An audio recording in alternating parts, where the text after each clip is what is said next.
यह वर्ष राष्ट्रीय एकता के अमर प्रतीक सरदार वल्लभ भाई पटेल जी का 150वां जयंती वर्ष तथा भारत रत्न पूर्व प्रधानमंत्री श्री अटल बिहारी वाजपेयी जी का जन्म शताब्दी वर्ष भी है। पूरा देश इन विभूतियों को श्रद्धा के साथ याद कर रहा है। मैं इन दोनों महापुरुषों को भी सादर नमन करता हूं। माननीय सभासदों, स्वामी विवेकानंद जी ने भारत के युवाओं को प्रेरित करते हुए कहा था, उठो, जागो और तब तक मत रुको जब तक लक्ष्य की प्राप्ति न हो जाए। मेरी सरकार उनके इस व्याख्यान को आदर्श मानते हुए लगातार नेक नियत, दृढ़ संकल्प, ईमानदारी और कड़ी मेहनत के साथ हरियाणा को विकास और जनकल्याण के मामले में नई बुलंदियों पर पहुंचने के लिए काम कर रही है। समय की आवश्यकता के अनुसार नए निर्णय ले रही है और नई नीतियां बना रही है। अपने तीसरे कार्यकाल में सरकार किए गए संकल्पों की सिद्धि के लिए तिगुनी गति से काम कर रही है। सबसे पहले सबसे गरीब का उत्थान। पंडित दीनदयाल उपाध्याय जी के अंत्योदय दर्शन पर चलते हुए सभी पिछड़े और वंचित वर्ग के कल्याण और उत्थान के लिए ठोस कदम उठाए जा रहे हैं। सरकार ने अनुसूचित जातियों के आरक्षण को 2 वर्ग में वर्गीकृत कर अब तक वंचित रही अनुसूचित जातियों को उनका अधिकार देने का कार्य किया है। पिछड़ा वर्ग बी को पंचायत राज संस्थाओं में सरपंच पद के लिए 5% और पंच पद के लिए उनकी जनसंख्या के 50% के अनुपात में आरक्षण दिया गया है।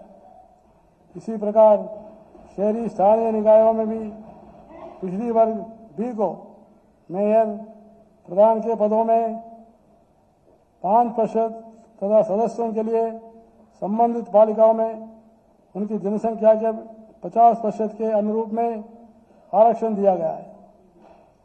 पिछड़े वर्ग की क्रीमी लेयर की वार्षिक आय सीमा 6 लाख रुपए से बढ़ाकर 8 लाख रुपए कर दी गई है।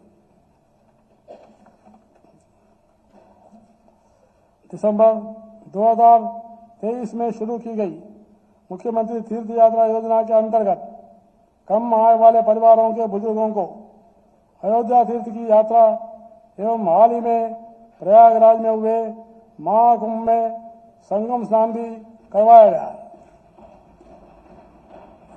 हैप्पी योजना के तहत प्रदेश के 11,64,692 लोगों ने दिसंबर 2023 से अब तक कुल 42 करोड़ 14 लाख किलोमीटर मुफ्त यात्रा की है।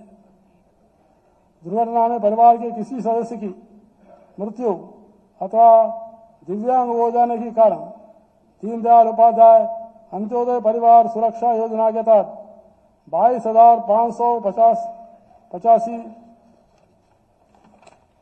गरीब परिवारों को 840 करोड़ 90 लाख रुपए की आर्थिक सहायता दी जा चुकी है।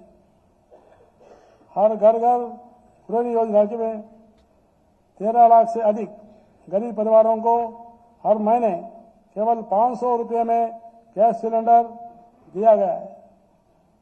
प्रदेश में प्रधानमंत्री आवास योजना शहरी 2.0 में 52,228 आवेदकों का पंजीकरण हो चुका है। मुख्यमंत्री शहरी आवास योजना के तहत 14 शहरों में 15,256 परिवारों को 30-30 वर्ग गज के प्लाट दिए जा चुके हैं। इसी तरह मुख्यमंत्री ग्रामीण आवास योजना के अंतर्गत 62 गांवों में 100 गज के और हरेक महाग्राम में 50-50 गज के 4,533 प्लाट दिए जा चुके हैं। सरकार ने सामाजिक सुरक्षा पेंशन को प्रोएक्टिव मोड में कर दिया है। वृद्ध व्यवस्था, सम्मान भत्ता, दिव्यांग, विधवा, निराश्रित बच्चे और विधुर, अविवाहित पुरुष और महिला पेंशन योजनाएं प्रोएक्टिव पेंशन मोड के तहत संचालित की जा रही है। अब तक इस अनूठे माध्यम से 5,43,663 लाभार्थियों को 1,093 करोड़ 40 लाख रुपए का लाभ सीधे उनके बैंक खातों में प्रदान किया जा चुका है। सरकार ने हेमीफोलिया, थैलेसीमिया बीमारियों से ग्रस्त रोगियों को 3,000 रुपये मासिक पेंशन का लाभ दिया है। इस पेंशन के लिए कोई आयु सीमा नहीं है और यह किसी भी अन्य पेंशन के अतिरिक्त दी जाती है। इसी प्रकार से 3,000 रुपये मासिक दिव्यांग पेंशन का लाभ 10 अन्य दिव्यांग श्रेणियों को दिया गया है। इनमें प्रमस्तिष्कघात, मस्कुलर डिस्ट्रोफी, वाक और भाषा दिव्यांगता, मल्टीपल स्क्लेरोसिस, पार्किंसन रोग, सिकल सेल, बहुदिव्यांगता, विनिदृष्टि, सीखने की अक्षमता, ऑटिज्म स्पेक्ट्रम विकार और क्रॉनिक न्यूरोलॉजिकल कंडीशन शामिल है।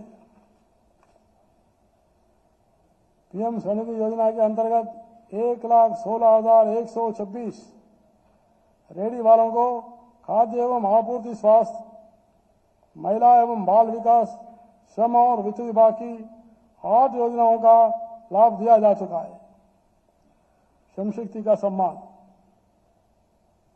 हरियाणा को विकास की दृष्टि से देखे देश के अग्रणी राज्यों में लाने में हमारा मेहनतकश श्रमिकों का बहुत बड़ा योगदान है। सरकार ने विभिन्न श्रमिक कल्याण योजनाओं के तहत 7,40,000 श्रमिकों को लगभग 1,476 करोड़ रुपए की वित्तीय सहायता दी है। हाल ही में एनसीआर क्षेत्र में ग्राफ 4 लगने कारण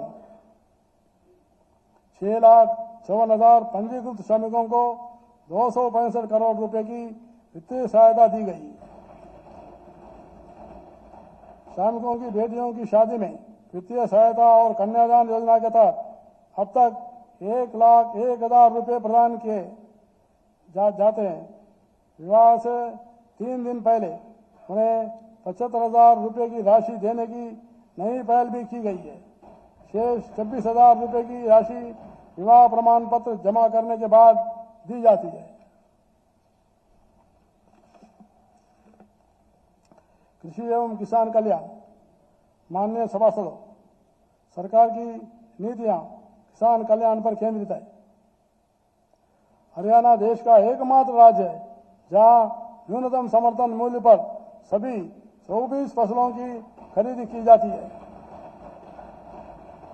सरकार ने अंग्रेजों के जमाने से चले आ रहे अभियान को भी खत्म कर दिया है। किसानों को सीधा लाभ पहुंचाने के लिए ई खरीद पोर्टल के माध्यम से पिछले 9 सीजन में 12 लाख किसानों के खातों में फसलों की एमएसपी पर खरीद के 1,25,000 करोड़ रुपए डाले गए। गत वर्ष मानसून देरी से आने के कारण किसानों को खरीफ फसलों की बिजाई के लिए अतिरिक्त संसाधन जुटने पड़े। उन्हें राहत के लिए हर किसान को 2,000 रुपये प्रति एकड़ की दर से 1,345 करोड़ रुपए का बोनस दिया गया है। ऐसा देश के इतिहास में पहली बार हुआ है कि किसी सरकार ने फसल बुवाई के समय ही किसानों को आर्थिक सहायता दी है। पहले भू मालिकों और काश्तकारों में जमीन के कब्जे तथा माओवाद इत्यादि के लेकर विवाद होते रहते थे। इस सदन की पिछली बैठक में सर्वसम्मति से कृषि भूमि पट्टा एक्ट लागू करने का प्रशंसनीय काम किया गया है। इसी प्रकार श्यामलाल भूमि पर 20 वर्ष से कब्जा कृषि पट्टेदारों को उस भूमि का मालिकाना दिया गया है। मेरी सरकार बागवानी फसलों में परंपरागत फसलों के विकल्प के रूप में फलों और सब्जियों की खेती को प्रोत्साहित दे रही है।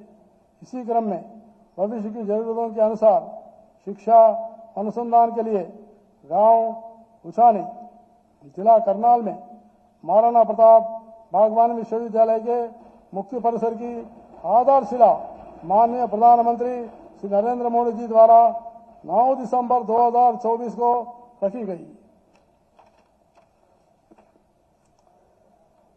किसान अपने छोटे मोटे खर्च पूरे कर सके, इसके लिए पीएम किसान सम्मान निधि योजना के तहत हरियाणा के 20,24,000 किसानों को 19 किस्तों में अब तक 6,563 करोड़ रुपए दिए जा चुके हैं।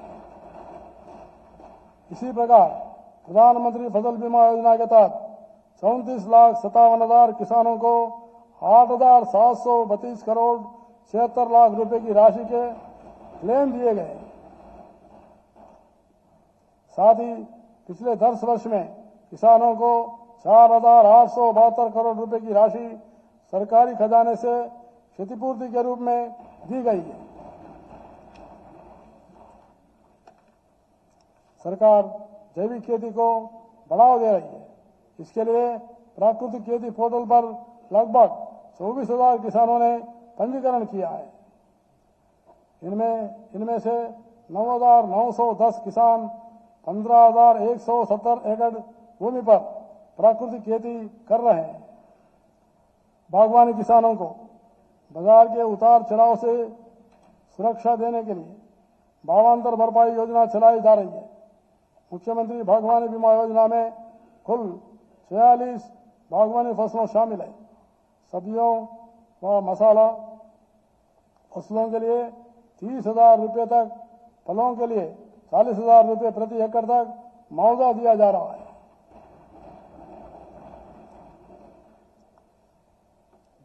मेरा पानी मेरी विरासत योजना के तहत धान की जगह वैकल्पिक फसलों बोने पर 7,000 रुपये प्रति एकड़ वित्तीय सहायता दी जाती है। इस योजना में अब तक 1,28,605 किसानों को 147 करोड़ 45 लाख रुपए की वित्तीय सहायता दी गई है।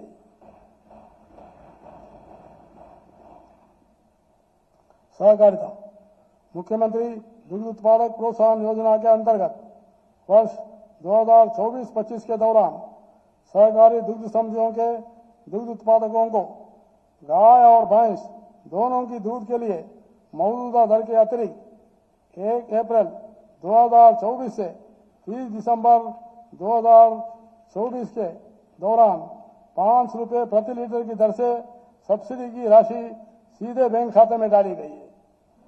वर्ष 2024-25 के लिए योजना को अक्टूबर से मार्च तक 3 रुपये प्रति लीटर की सब्सिडी देने के लिए बढ़ाया गया है। अंत्योदय परिवारों को प्रोत्साहित करने के लिए उन्हें 1 अप्रैल 2024 से 31 मार्च 2025 तक दूध की कीमत की अतिरिक्त 10 रुपये प्रति लीटर की दर से सब्सिडी की राशि प्रदान की जा रही है। कुल मिलाकर दूध उत्पादक अप्रैल 2024 से दिसंबर 2024 तक 51 करोड़ की राशि का अतिरिक्त लाभ अर्जित करेंगे। प्रदेश की सभी सहकारी चीनी मिलों में ऑनलाइन टोकन प्रणाली शुरू की गई है, जिससे गन्ना किसानों को घर बैठे ऑनलाइन टोकन लगाने की सुविधा मिली है।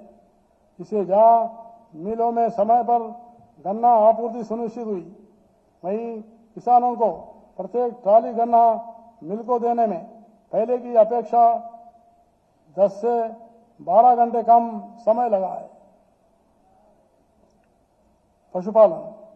पशुपालन के लिए भी कई योजनाएं चलाई जा रही है।